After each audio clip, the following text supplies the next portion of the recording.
ఖమ్మం జిల్లా పాలేరు రిజర్వాయర్లోకి కారు దూసుకువెళ్లింది. ఈ ఘటనలో ప్రముఖ రచయిత బొగ్గుల శ్రీనివాస్ అనుమానాస్పద స్థితిలో దుర్మరణం పాలయ్యారు. కారు నీళ్లలో కొంతమేర మునగగా వెనుక సీటులో కూర్చున్న శ్రీనివాస్ మృతి చెందడం, డ్రైవింగ్ చేస్తున్న వ్యక్తి పరారవడం అనుమానాలకు తావిస్తోంది. మృతుడు శ్రీనివాస్ కర్నూలు జిల్లా అల్లూరు గ్రామానికి చెందినవారు. సాహిత్య పరిశోధకుడిగా, యూట్యూబర్గాను గుర్తింపు పొందారాయన. ఎంఎస్సీ ఆర్గానిక్ కెమిస్ట్రీ పూర్తి చేసిన ఆయన పలు పుస్తకాలు రచించగా 2014లో పవన్ కళ్యాణ్ రాజకీయ రంగ ప్రవేశంపై పవన్ కళ్యాణ్ హఠావో పాలిటిక్స్ బచావో పేరిట పుస్తకం రాశారు. ఈ పుస్తకం 8 లక్షలకు పైగా కాపీలు అమ్ముడుపోయిందని సమాచారం.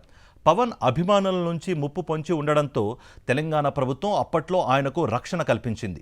కారులో ఇద్దరు ఉండగా డ్రైవింగ్ చేస్తున్న వ్యక్తి నీళ్లలో నుంచి ఒడ్డుకు రాగానే వెళ్లిపోవడం అనుమానాలకు తావిస్తోంది. వెనుకాల సీటులో కూర్చున్న వ్యక్తిని కాపాడకుండా హడావిడిగా వెళ్లిపోవడం ప్రశ్నార్థకంగా మారింది. మరోపక్క మృతుడి నుదురు, ముఖంపై గాయాలు ఉండగా కారు నీటిలో పడిన సమయాన తగిలాయా లేక ఎక్కడైనా హత్య చేసి కారులో తీసుకొచ్చారా అనే అనుమానాలు కూడా వ్యక్తమవుతున్నాయి. ఈ ఘటనపై పోలీసులు కేసు నమోదు చేసి నాయకగూడెం వద్ద ఉన్న టోల్ ప్లాజా సీసీటీవీ ఫుటేజ్ల ఆధారంగా కారు నెంబర్ సేకరించి ఎవరిది అనే కోణంలో విచారిస్తున్నారు. ఇదే అంశానికి సంబంధించి మరింత సమాచారం మా ప్రతినిధి మహేందర్ అందిస్తారు. మహేందర్, ఏమన్నా ఆధారాలు లభించాయా? మీ దగ్గర ఎటువంటి సమాచారం ఉంది?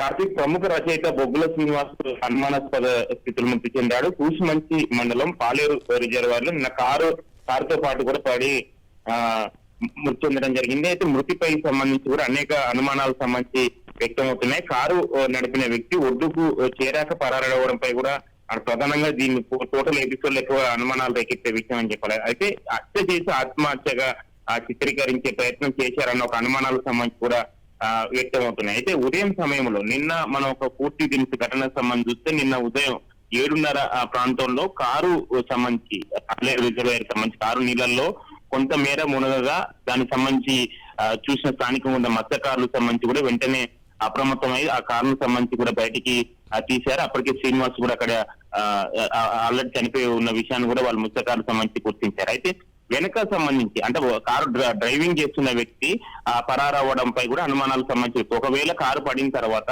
కాపాడాలంటే స్థానికులకు సంబంధించి చెప్పాలి, కానీ ఏం చెప్పకుండా వెళ్లడం పైనే ఈ పూర్తి స్థాయిలో సంబంధించి అనేక ఇదే విషయాన్ని వారి సన్నిహితులు కానీ బంధువులు కానీ చెప్తున్నారు. పూర్తి స్థాయిలో సంబంధించి ప్రస్తుతం బంధువులు డెడ్ బాడీకి సంబంధించి మృతదేహాన్ని పోస్ట్ మార్టం నిమిత్తం నేలకొండపల్లి ప్రభుత్వ ఆసుపత్రికి సంబంధించి తీసుకొచ్చారు. ప్రమాదం జరిగిన కార్ని కూసుమంచి పోలీస్ స్టేషన్ సంబంధించి కూడా ఉంచారు. దీన్ని పూర్తి స్థాయిలో సంబంధించి విచారణ చేస్తే అనేక విషయాలు వెలుగులోకి వచ్చే అవకాశాలు కనిపిస్తున్నాయి. 2014లో సంబంధించి చూసుకుంటే ఈ బొగ్గుల శ్రీనివాస్ పవన్ కళ్యాణ్ పొలిటికల్ ఎంట్రీకి సంబంధించి కూడా పవన్ కళ్యాణ్ హఠావో పాలిటిక్స్ బచావో అని ఒక పుస్తకం సంబంధించి రాశారు. ఈ పుస్తకం కూడా అదే సమయంలో పెద్ద ఎత్తున ఫేమస్ అయినట్లు కూడా వారి సన్నిహితులు చెప్తున్నారు. దాదాపు 8 లక్షల పైగా కాపీలు అమ్ముడుపోయాయని కూడా చెప్తున్నారు. అయితే అప్పటి నుంచి కూడా బొగ్గుల శ్రీనివాస్ సంబంధించి కూడా ఆయనకు ప్రాణాలకు ముప్పు ఉంది అనే ఉద్దేశంతో కూడా తెలంగాణ ప్రభుత్వం అప్పట్లో రక్షణ సంబంధించి కూడా కల్పించింది. ఈ ఎపిసోడ్ సంబంధించి జరుగుతున్న సందర్భంలో ఇప్పుడు తాజాగా ఈ ఘటన సంబంధించి జరిగిన నేపథ్యంలో ఏం జరిగిందన్నది కూడా ఎంక్వైరీ పూర్తి స్థాయిలో చేస్తున్నారు. హైదరాబాద్ నుంచి ఖమ్మం వైపు